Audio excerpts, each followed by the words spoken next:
21 anos de idade eu me caso com um rapaz que era um pequeno empresário da cidade, que tem uma história muito linda também. E os meus pais foram no meu casamento para não ficar feio para a sociedade, porque até então eles também não conversavam comigo ainda pelo fato de eu ter me apaixonado em Jesus. Meu casamento, então, meus pais foram. Um ano de casada, eu fico grávida e tive um aborto de 3 meses. Passa um tempo, fico grávida de novo, outro aborto eu tive. Descobriu que eu tinha falta de progesterona e que não conseguia engravidar, nem segurar gestação alguma sem remédio para engravidar. Então, eu tomo remédio, fico grávida novamente, e com 8 meses de gestação, então, eu tomo remédio, fico grávida novamente, e com 8 meses de gestação, justamente no dia que eu completo 24 anos de idade, nasce a minha primeira filha, Letícia, branquinha dos olhos azuis como o pai, linda. A minha mãe ainda era muito longe de mim, os meus pais não se aproximavam de mim pelo fato de eu estar apaixonada em Deus. E eu me lembro que a minha mãe, então, foi ao hospital porque era a primeira neta que havia chegado na casa. E neto quebranta muito o coração dos nossos avós, dos pais, né? Mamãe foi no hospital e eu me lembro que eu pensei assim, que coisa boa, que bom que a minha mãe veio aqui agora me ver a netinha, né?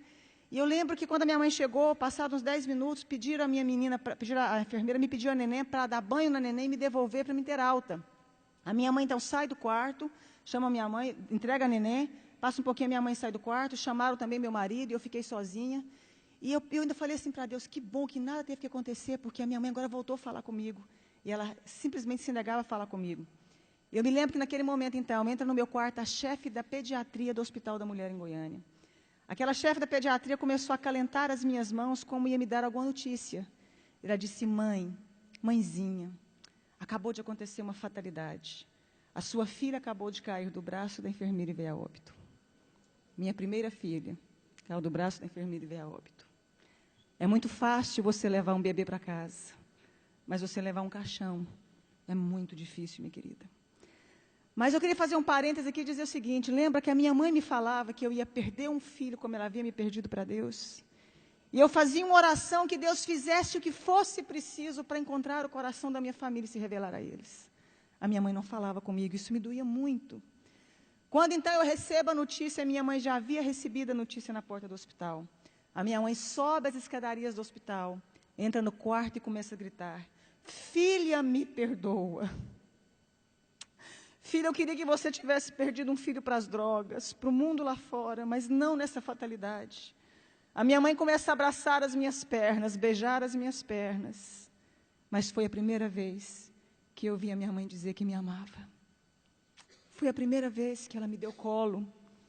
Foi a primeira vez que a minha mãe teve tempo de dizer que eu era especial e importante para ela. Foi a primeira vez que ela pôde ouvir porque eu havia escolhido caminhar com Jesus.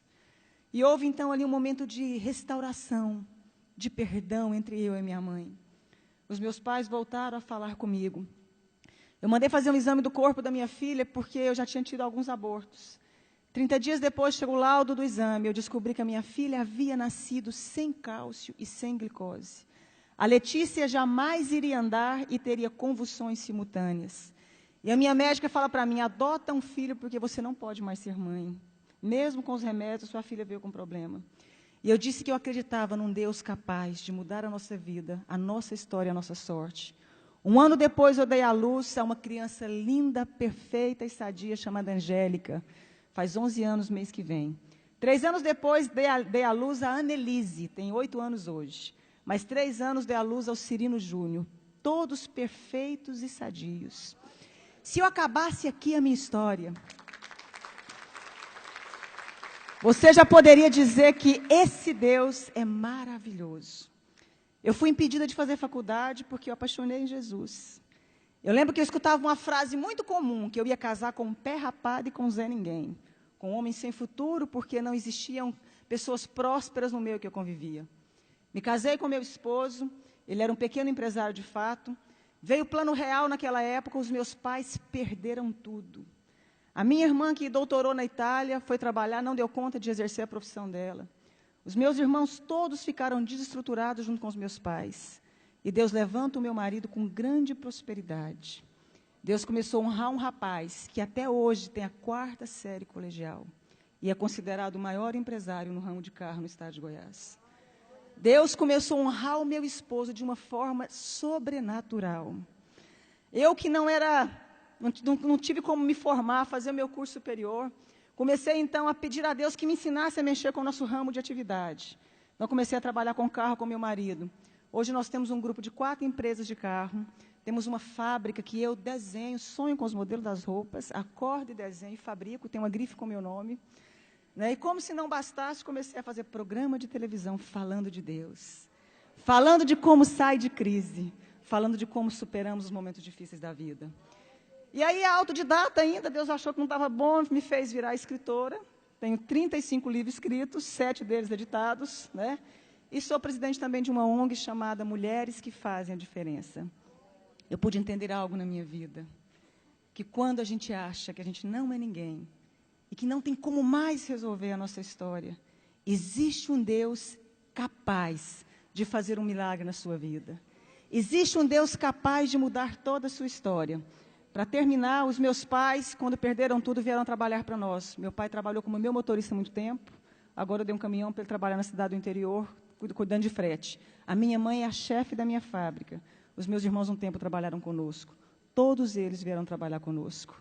Deus, meu pai um dia chorando me disse, um dia eu te disse que Deus mudasse a sua história, mas eu não imaginava que eu fazia parte dela. E eu quero dizer uma frase para você, dentro do nosso tema. A pessoa que é covarde, ela não tenta fazer nada na vida. O fracassado, ele não termina. E o vencedor não desiste. Você nasceu para vencer.